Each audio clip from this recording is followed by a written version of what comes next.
and welcome back to AIBC Summit YouTube channel. We're here to bring you news on all things blockchain and crypto. Now joining me, I'm so excited to welcome a industry friend, someone that people know from the European networking circuit as the Bitcoin guy. I've got Eric Benz, CEO of Changelly. So Eric, thank you so much for joining me on the line today. Great to catch up as always. How are you? Very well, thanks. It's great to be here and nice to obviously be talking about crypto as always. Exactly, and it's something that kind of always stood out for me, and every single time I see Bitcoin reach a new all-time high, I always think back to Eric, to you, and something that you're legendary known for in the cryptocurrency event and gaming event circuit as someone that was very early on in the industry and someone that would actually introduce Bitcoin to newbies, people that weren't familiar many moons ago, and tell our viewers what you used to do to introduce them to this magical world of crypto. Well, number one, to those people I introduced and sent Bitcoin to years and years ago, you're welcome. But in terms of how it all began or what have you, I've always been a fan of technology and being able to provide innovative services to consumers to make what they do better on the day to day. And Bitcoin just came to me as a sign that we needed to do things better. And at the time, I think 8 years ago now, it wasn't so obvious, it wasn't so prominent, it wasn't so mature, and it was just like cowboy and Indian territory.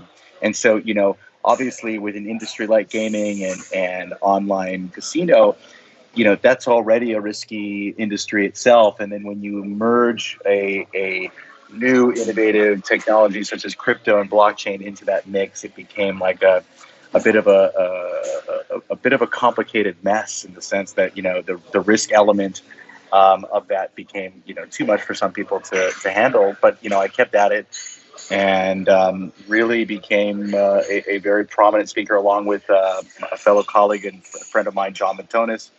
We started conference hopping through all the gaming and casino events along with Brock Pierce. And I think I remember back to 2012 now, or 2013, sorry, Las Vegas. I was on a panel with Brock Pierce, Bobby Cho from Cumberland, previously Cumberland, and Andreas Antonopoulos and myself. And, online gaming and gamification, this has been the industries that have really allowed technology to accelerate. It is what has provided people the mobile payments and banking services that we rely on and that we really leverage today in our day-to-day lives. And the industries of gaming and casino, they always look to technology to further advance what they do as a business because this is such a big industry. And that's why we were targeting gaming and online casinos early on. And lo and behold, some of the largest sports betting, casino betting sites are crypto only, and this will only get bigger. And it's exciting to continue to push and innovate and be a part of some of the most incredible projects and businesses in this ecosystem. So yeah, those early friends and people who gave me the time of day are probably thanking me virtually at the moment, and I'll probably get some text later about that as well. I'm sure you would. You deserve it, absolutely. And this is why I wanted to speak with you, Eric, because you are such a visionary, and because you've watched this industry grow to what it is today. I think it's really important to look at even news that we're getting out in 2020 when we saw Tesla announce just last week and the week prior their massive investments into Bitcoin. And we actually had the news that MasterCard is planning on giving merchants the option to receive payments in crypto. And the spokesperson said that they're here to not necessarily advertise crypto, but more enable businesses to move into digital value. So as you mentioned there, casinos was a great segue for Bitcoin payments. What does it mean with the likes of MasterCard really getting involved here? I think MasterCard, Visa, banks, everybody sees the power of the blockchain. Everybody sees how innovative this technology is and how it can be implemented in many different areas of business activities.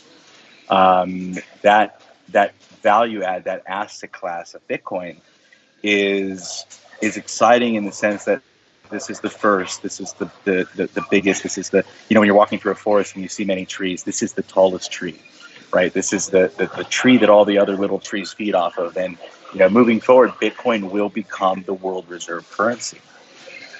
It will be something that is very sought after. It will become harder to acquire, and many companies such as Tesla and potentially Apple soon and various others are seeing the value that Bitcoin can bring. And Bitcoin is not about formalities. Bitcoin is not about processes. Bitcoin is not about barriers. Bitcoin is borderless. Bitcoin is free, and Bitcoin is something that allows any one person or any one business to be able to send value from point A to point B without that counterparty friction in the middle. And whilst MasterCard is a central authority, they do see that giving Bitcoin or sending Bitcoin is obviously going to be much easier than settling fiat, and supporting this whole fiat value chain is expensive. The infrastructure and technology that we designed from going back to even before I was born, 60s and 70s, this regulation and this technology was designed for everything but digital payments. And so what's happened over the years is you've had layers and layers and layers of nonsense and friction and cost added on to that core system, which is antiquated now. And the cracks are exposing themselves more than ever. And the cost to maintain this network is too expensive. So the likes of Tesla, the likes of MasterCard, the likes of whoever else are seeing that, we can strip away all this nonsense, all this friction, and all this antiquated technology and leverage and use digital currencies, whether it be Bitcoin or Tesla coin or Apple coin or whatever coin it might be. The technology, the underlying utility of blockchain will obviously empower and free the likes of mobile payments, the likes of global banking, the likes of financial services to the masses. And I completely agree with you as well, this acceleration into a frictionless payment world, because the last time we actually met physically in person was an event in February 2020, before this madness and what anyone could expect the next 12 months and more to hold. And that has caused an acceleration in frictionless and also decentralization and more seamless processes with less people involved. So it's great for the industry. And you mentioned Apple a little bit there, and I think what was really interesting is a lot of people are anticipating maybe Bitcoin's price move once we see Apple getting involved, but something actually which is kind of flipping it on its head and just shows the magnitude of the crypto market at the moment is one analyst at RBC actually predicted that Apple's stock would increase around 25% if it jumped into the cryptocurrency market and if they onboarded crypto services onto the wallet. So for you, Eric, someone that's watched this industry grow, it must be quite monumental to notice that we're seeing the likes of Fortune 500 companies like Apple really change their stock price by getting involved in Bitcoin. What does that kind of signify when it comes to the maturity of this industry? Well, Apple hasn't decided to do anything yet, but the signs are very clear that they probably will. It's a matter of time. But if you look at the market cap of Bitcoin retrospectively, so if you take yourself out of the whole blockchain for a moment and you're looking on the, from the top down, Bitcoin's market cap, the size of Bitcoin, is actually a quarter the size of Apple's entire market cap. So it's still very minute and small in the grand scheme of things. Apple deciding to go into Bitcoin, maybe it's a bit of noise, maybe it's actually because they want to integrate blockchain and cryptocurrencies within their entire ecosystem, which I don't blame them. I do the same. But at the same time, it is a significant moment to have, potential Fortune 500s like the Apples, like the Teslas, etc., doing these things. So let's. And now, finally, Eric, 2021 has been off to such a cracking start. I would love to hear how performance has been for Changelly and how you've kind of witnessed the first few months of the year. Yeah, I mean, this whole movement, this growth cycle that a lot of businesses are experiencing in the crypto industry right now has been so exciting and so empowering for us who have been involved for so long to get that validation start onboarding more users and being able to, launch better services. In addition to Changely, I also helped start another exchange with Roger Ver, and it's exchange.bitcoin.com, to obviously provide that ecosystem with their own exchange services, which has been very, very exciting and rewarding also. And in addition to that, obviously looking at other investment opportunities and advisory things. And I've always loved working with young, hungry, determined entrepreneurs similar to myself. And I see a lot of these young kids now who remind me a lot of what I was, when I was like eight years ago now. And, I still love that. I love educating and I love working with young companies, and I'll never stop doing that. No matter what happens, in terms of Bitcoin or in terms of crypto, technology is our path to global financial freedom.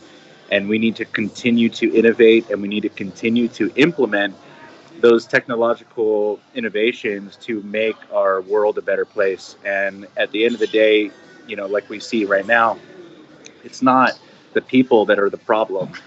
People are amazing. It's the system, and the system is broken, and we see that.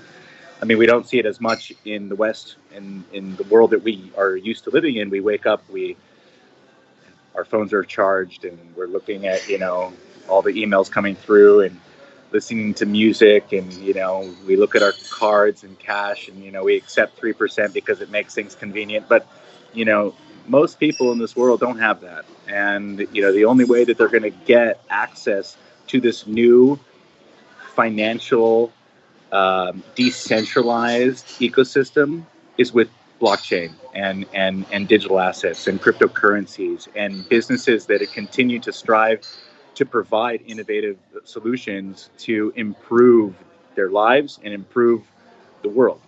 So it's an exciting space to be in, and I'm very, very happy with the way things are moving, and I continue to be very surprised and amazed with all the different people launching all the different types of businesses in this space.